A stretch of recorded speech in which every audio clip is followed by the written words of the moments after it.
Baik, Bapak Ibu sekalian, dan saya tetap menyapa untuk teman-teman yang baru bergabung, selamat bergabung. Dan baiklah, kita langsung saja untuk mendengarkan firman Tuhan. Oke, silakan Pak. Silakan. Ya, baik Pak Heri. Salam Bapak Ibu terkasih dalam Tuhan. Eh, Pagi ini kita bertemu kembali ya dalam pertemuan CCM. Nah, lagu tadi itu setiap dengar-dengar lagu kayak gitu ya, bercerita mengenai Tuhan, simfoni kehidupan, simfoni bagaimana Tuhan itu membuat simfoni yang sangat luar biasa ya. Dia buat simfoni di surga, di bumi, di seluruh alam semesta ini. Yang intinya berceritalah mengenai dia. Nah, tentunya kita juga uh, mengalami, kalau kita mengalami simfoni itu dalam kehidupan kita, kita tentunya akan bercerita kepada orang lain. Bukan sekedar pengetahuan mengenai Tuhan, tapi bercerita mengenai indahnya sebuah simfoni hidup dalam Tuhan. Kalau sekedar pengetahuan, kita akan berdebat, kita akan bicara siapa yang benar, siapa yang salah. Dan kalau kita bicara mengenai simfoni kehidupan di dalam Tuhan, ada sesuatu yang indah.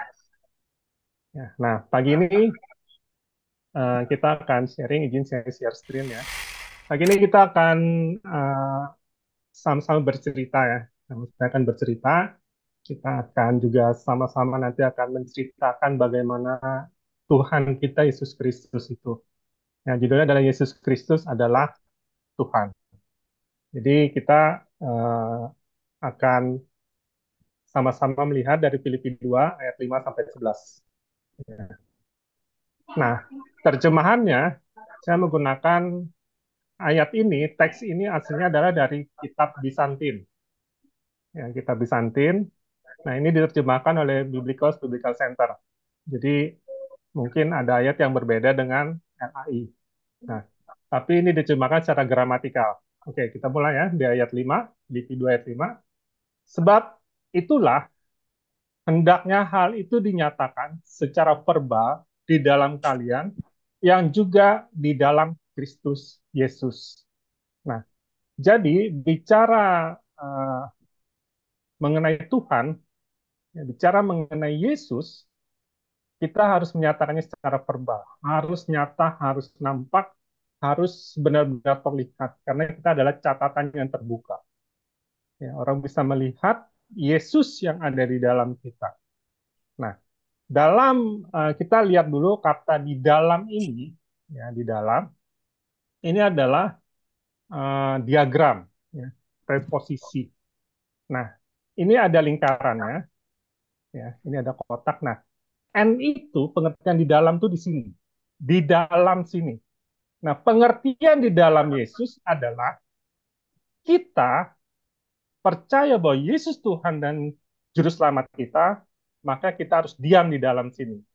Ya, berdiam di dalam sini.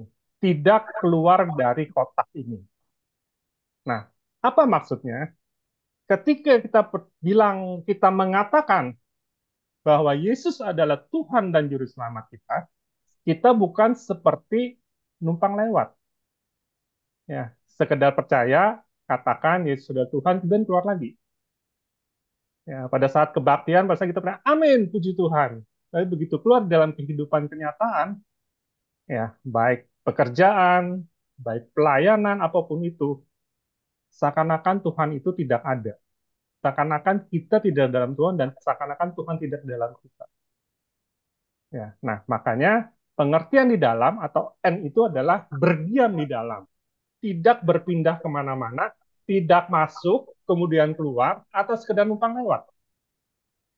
Ya, pengertian itu adalah diam di dalam dan tidak berpindah, tidak bergerak, tidak keluar lagi. Begitu masuk, tidak keluar lagi. Hanya di dalam. Nah, itu pengertian di dalam Tuhan. Dan sebaliknya, Tuhan di dalam kita, Tuhan pun tetap berdiam di dalam kita. Tidak keluar masuk. Ya. Tuhan di dalam kita, berdiam di dalam kita. Tidak keluar masuk Tuhan itu di dalam kita. Karena kenapa? Sudah menjadi satu kesatuan. Kita balik lagi. Nah, itulah pengertian di kata di dalam. Ya. Kita lanjut di ayat 6. yang sekalipun dia ada di dalam eksistensial Allah, tetapi dia tidak memperebutkan kedudukan terus sebagai Allah untuk menjadi setara dengan Allah. Nah, pengertian eksistensial Allah ini adalah diambil dari kata morphe. Dalam pengertian gini, saya ambil contoh ya. Ada seorang pembuat tembikar. Dia mempunyai 2 kilogram tanah liat. 2 kilogram tanah liat. Kemudian dia bentuk menjadi sebuah patung, misalnya sebuah bentuk rupa dari gajah. Ya, tanah liat yang 2 kilo dia buat menjadi bentuk gajah. Kemudian dia berubah pikiran. Tanah liat yang 2 kilo tadi, yang sudah berbentuk gajah, dihancurkan lagi. Kemudian dia bentuk menjadi teko untuk minum teh. Ya, tanah liat yang tadi sebelum menjadi dibentuk gajah, dihancurkan. Kemudian tanah liat itu dibentuk menjadi teko. Kemudian dia berubah pikiran lagi. Dia rubah lagi tanah liat tadi menjadi bentuk sepeda. Ya. Rupanya yang berubah, tapi eksistensinya adalah tetap tanah liat. Nah, semoga sampai sini dipahami ya. Jadi eksistensinya, oke ya, bentuknya. Nah, Yesus, dia ini adalah Yesus di dalam eksistensial Allah. Ya, karena dia adalah. Nah, tapi dia tidak memperebutkan kedudukan. Jadi bukan berarti dalam konteks ini di Filipi ini mengatakan adalah sekalipun dia eksistensi Allah, tapi dia tidak mempermasalahkan itu, tidak menekankan itu. Kenapa? Kita lihat di ayat yang ke-7.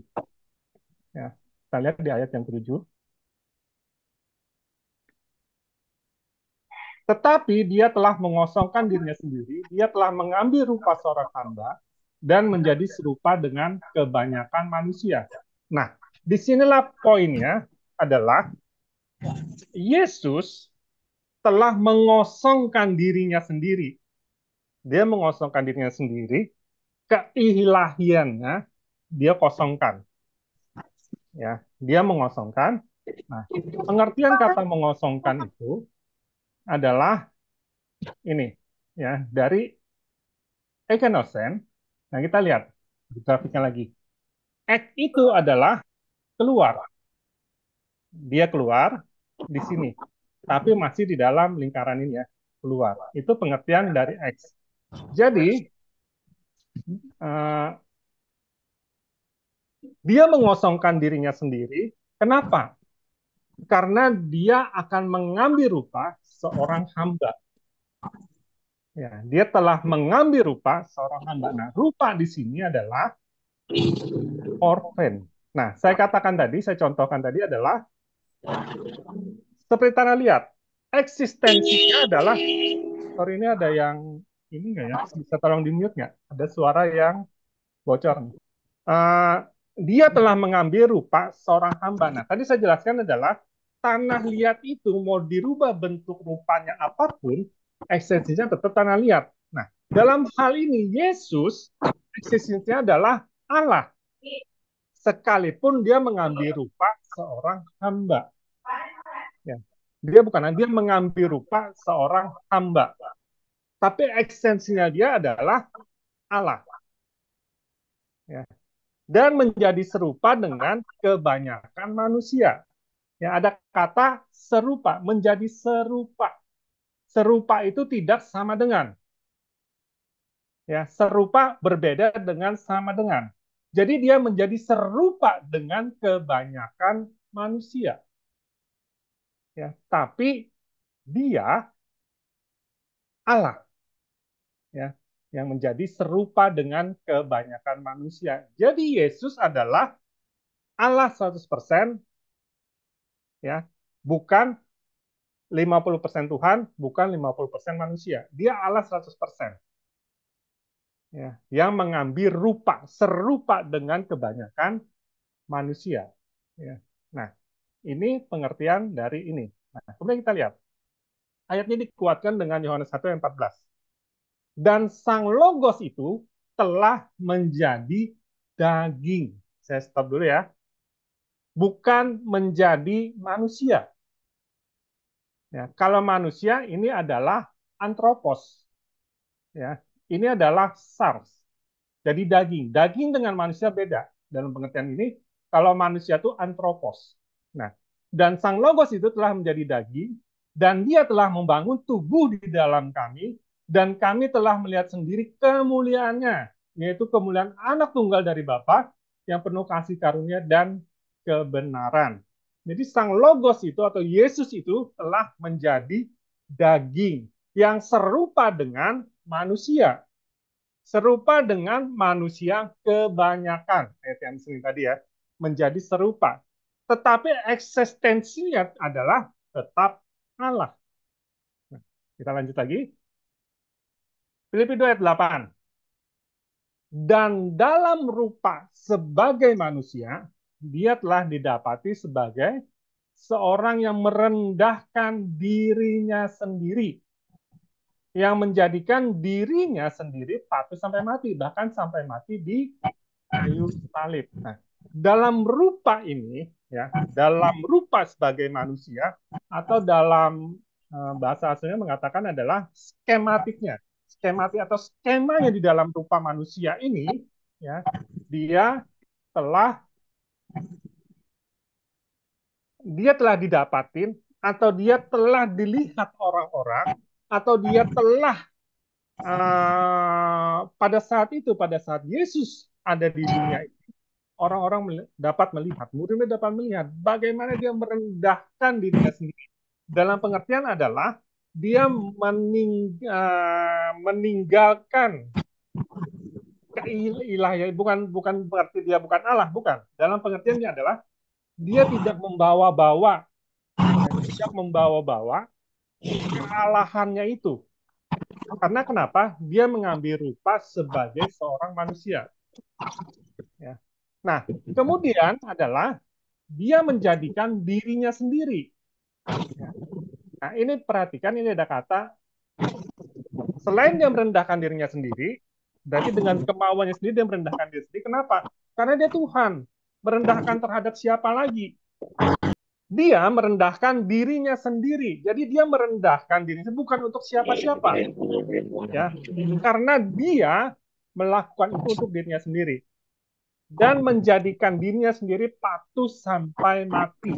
Nah, apa maksudnya ini? Ini adalah kata kerja yang ini menjadikan ya. Genomenos, ini voice-nya adalah middle deponent. Jadi menunjukkan subjek melakukan tindakan untuk dirinya sendiri atau terlibat dalam suatu tindakan tersebut. Jadi dia patuh sampai mati adalah dia melakukan untuk dirinya sendiri. Menjadikan dirinya sendiri patuh sampai mati. Dengan kata lain, Yesus ya melakukan itu oleh dirinya sendiri untuk patuh sampai mati, bahkan sampai mati di kayu salib. Bukan sekedar mati, tapi bahkan sampai mati di kayu salib. Tujuannya apa? Adalah untuk menyelamatkan kita. Saya mundur dikit. Dulu, sebelum Yesus menyerahkan nyawanya, ya, kekudusan Tuhan itu akan membunuh manusia. Karena manusia itu berdosa. Ya. Sehingga kekudusan Tuhan akan membunuh manusia siapapun. Bahkan kalau kita lihat dulu, pernah pada saat Daud mengangkat tabut perjanjian, ada yang saat tabut perjanjian pengen jatuh, ada yang mencoba menahannya. Padahal tindakan itu kan seakan inisiatif kan daripada jatuh ke tangan, tapi akhirnya dia mati.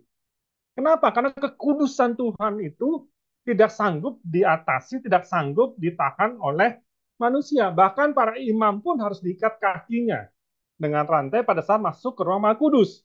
Kenapa? Kalau dia tidak kudus, maka kekudusan Tuhan akan membunuhnya. Tapi ketika Yesus telah menyerahkannya di kayu salib, mati, dan 3 hari kemudian dia membangkitkan dirinya sendiri, nah kekudusan Tuhan itu menyelamatkan kita. Sekalipun manusia adalah manusia yang berdosa, tapi kekudusan Tuhan itu menyelamatkan manusia, membuat dia hidup. Bukan membunuh lagi, tapi menghidupkan manusia. Memberikan kehidupan kepada kita. itulah kekudusan Tuhan. Nah, kenapa Yesus dikatakan menjadi daging, menjadi serupa manusia yang tidak berdosa? Pertanyaan, apakah Tuhan mempunyai keinginan, perasaan, dan kehendak? Pasti. Ya. Tapi keinginan, kehendak, dan perasaan itu tidak melawan kehendak Tuhan. Sehingga dikatakan ada domba yang kudus. Dia anak domba yang kudus. Kenapa? Dengan kekudusannya itu adalah menguduskan kita sehingga kita hidup. Sehingga kita tidak mati lagi ketika berhadapan dengan kekudusan Tuhan. Ya. Nah, inilah simfoni kehidupan yang luar biasa, bahwa Tuhan itu, Yesus itu menjadikan diri sendiri patuh sampai mati, bahkan sampai mati di kayu salib. Kita lihat ayat selanjutnya di ayat 9. Oleh karena itu, Allah telah meninggikannya dan telah mengaruniakan kepadanya nama di atas segala nama.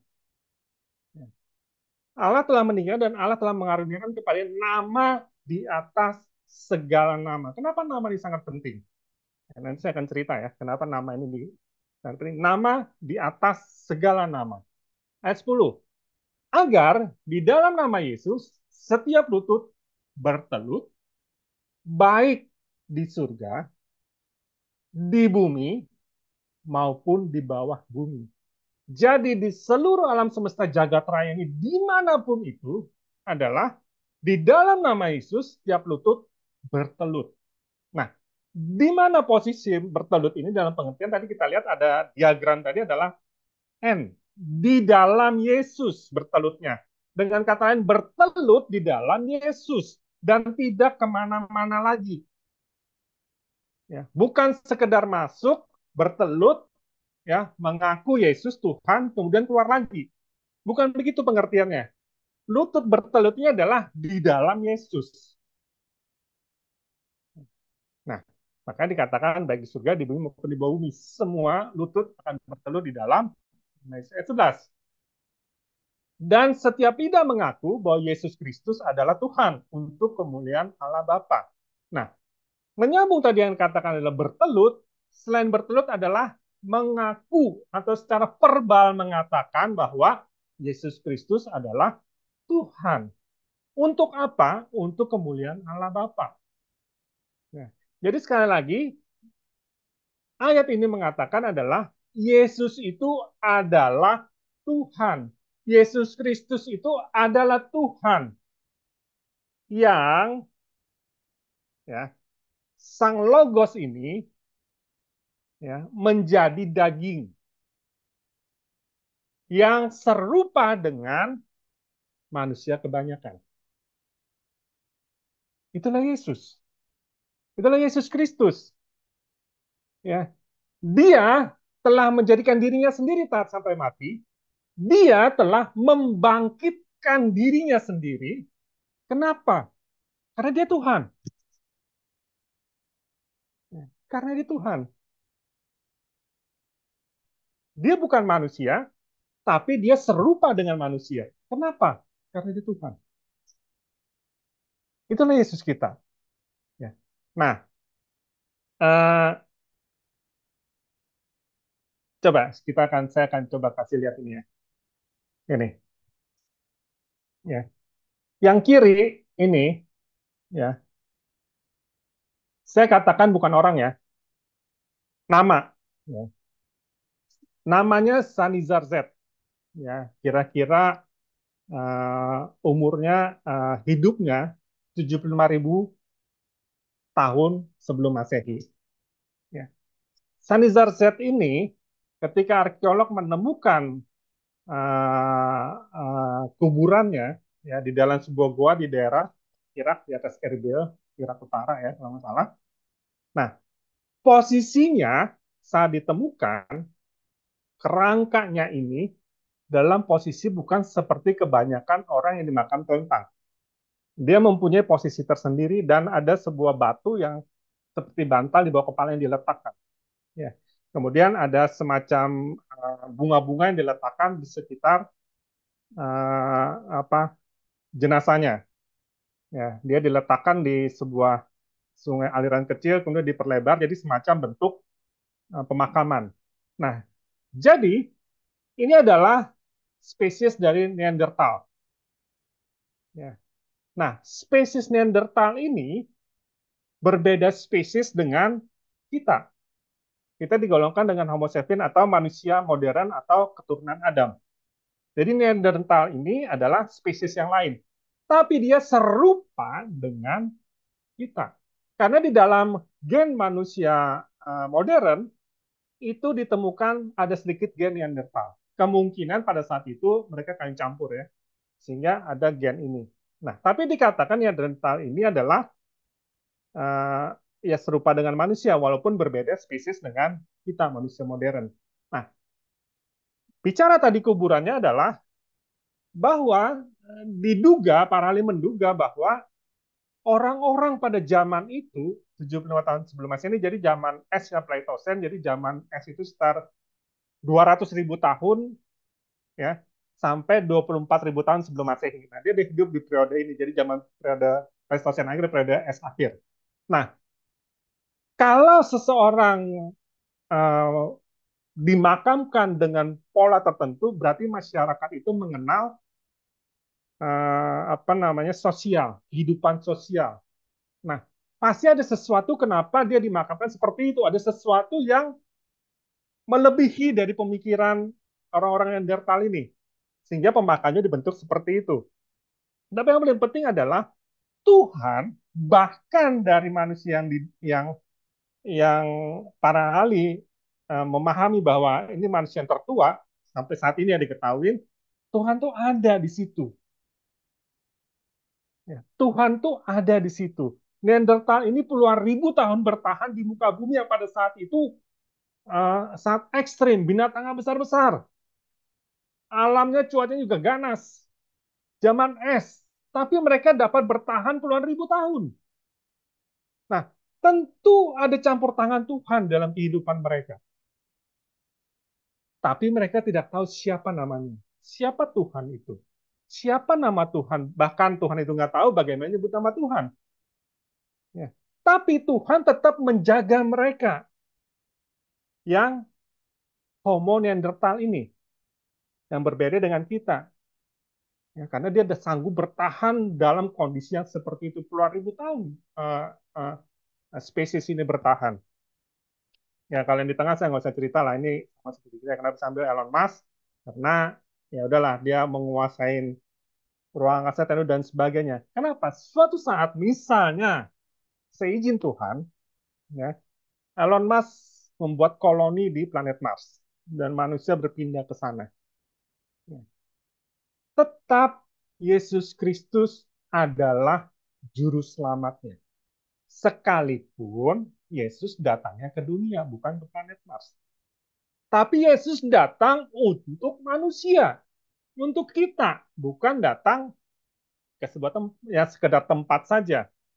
Ya, tapi datang untuk menyelamatkan kita. Fokusnya adalah kita manusia. Ya, mau dimanapun manusia berdiam, di planet manapun, Yesus Kristus adalah Tuhan. Nah, sekalipun berkoloni di planet Mars, tetap Tuhannya sama. Kuasa Tuhan tetap sama. Se-ekstrim apapun misalnya di planet Mars, manusia tetap bertahan. Kenapa? Contohnya Neanderthal. Puluhan ribu tahun dapat bertahan di kondisi yang ekstrim. Ya, harus berburu dan sebagainya. Tapi tetap bertahan. Jadi tidak aneh kalau misalnya manusia suatu saat berkoloni di planet Mars, Tuhan tetap sama. Yesus Kristus tetap Tuhan. Nah, saya cerita mengenai Erika. Ya. Ini humanoid. Suatu saat, ya sekarang ya, mulai dari sekarang dan ke depan, kita akan hidup berdampingan dengan humanoid. Ya, bentuknya, rupanya, morfnya, bentuknya, ya morfemnya, bentuknya serupa dengan manusia. Bahkan mungkin nanti akan sulit dibedakan dengan manusia yang pada umumnya. Tapi dia bukan manusia. Dia bukan manusia. Nah, pertanyaannya, saya suka berkomunikasi dengan saya. Bahkan banyak hal saya belajar juga dari AI. Mereka dapat diajak berbicara, bercakap. Tapi ketika saya dalamin lebih dalam, sebenarnya apakah kamu punya perasaan, kehendak, dan kemauan, berapa pertanyaan dia akan tutup. Dia bilang, kita close pertanyaan ini. Entah kenapa, tapi saya yakin suatu saat humanoid akan mempunyai perasaan seperti kita, karena dia akan bereaksi seperti kita, karena perasaannya akan bereaksi merespon perasaan kita, ya. Dan tidak akan suatu saat dia punya kehendak juga, ya. Nah,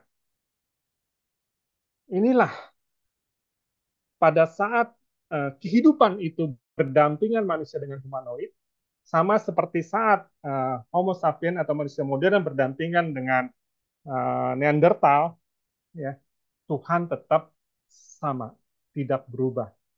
Nah, bersyukurnya kita sekarang adalah kita tahu siapa nama Tuhan kita itu, yaitu Yesus Kristus. Dan kita dapat panggil namanya Yesus Kristus, Juru Selamat. Dan dia berkenan untuk kita tinggal di dalamnya dan dia di dalam kita. Nah, itulah kelebihan kita dibandingkan dengan, ya saya contohkan kiri kanan ini. Mungkin Erika, si humanoid ini, mempunyai perasaan kehendak, dan mungkin dia diajar dan belajar bagaimana menyembah Tuhan. Bagaimana dia akan bernyanyi, dan kita dengar nyanyi, kita akan menangis. Ya. Tapi pertanyaannya adalah, yang membedakan dia adalah, dia tidak mempunyai roh. Dia tidak mempunyai roh sama sekali. Hanya kita yang mempunyai roh. Hanya kita yang mempunyai roh Tuhan. Nah, kenapa saya cerita seperti ini? Sekalipun kita dalam badai, sekalipun dalam titik terbawa dalam kehidupan, percayalah bahwa Yesus Tuhan, Yesus Kristus itu Tuhan kita. Dan sejarah simfoni kehidupan ini panjang. Dan kita belajar bahwa Tuhan itu tetap mendampingi, tetap mengasihi manusia dengan caranya. Dan dia mencoba membuat kita mengerti siapa dia. Nah, pada saat kita dibawa di titik terendah dalam kehidupan, percayalah, tangan Tuhan tidak akan melepas dari kita. Dia tetap merangkul kita, dia tetap menolong kita.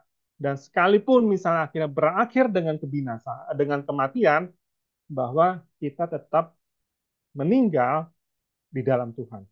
Tapi di satu sisi pada saat kita mencapai puncaknya, apa yang diinginkan tercapai, kita juga sadar bahwa Tuhan sendiri, Yesus itu sendiri, dia merendahkan dirinya, mengambil rupa seorang hamba.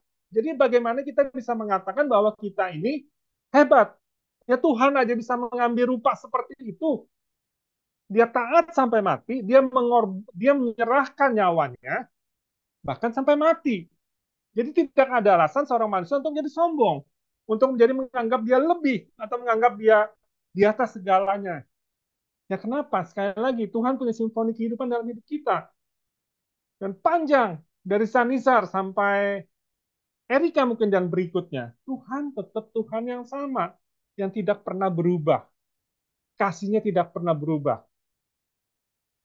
Nah, itulah kenapa saya bilang luar biasanya ketika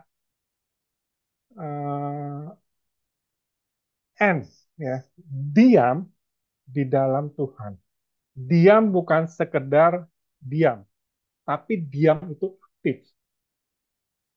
Aktif kita menikmati kasih Tuhan dan melepaskan kasih itu kepada kehidupan ini. Dan tetap tinggal di dalamnya. Sebesar apapun badai, sebesar apapun sesuatu yang indah dalam hidup ini, tetap kita sadar bahwa kita adalah manusia yang memerlukan Tuhan.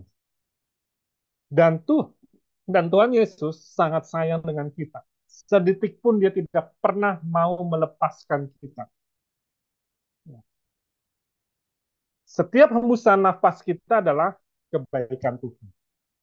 Jadi pagi ini kita belajar di Filipi 2, ya, bahwa tidak ada alasan apapun kita untuk tidak percaya Yesus Kristus. Tidak ada alasan apapun kita ragu bahwa Yesus Kristus adalah Tuhan. Bahwa Yesus Kristus bukan Allah yang diciptakan. Bahwa Yesus Kristus bukan manusia yang rohani kemudian diangkat menjadi Tuhan. Tidak. Yesus Kristus adalah 100% Tuhan. Yesus Kristus adalah Tuhan itu sendiri. Nah, itulah pagi ini saya akhirin sharing kita, perenungan kita, bahwa Yesus Kristus adalah Tuhan. Tuhan Yesus memberkati. Silakan. Terima kasih Pastor Michael Dudi ya. Begitu jelas Tuhan Yesus adalah Tuhan, Yesus Kristus adalah Tuhan kita. Terima kasih sahabat, jangan lupa komennya dan sampai jumpa pada video berikutnya. God bless you.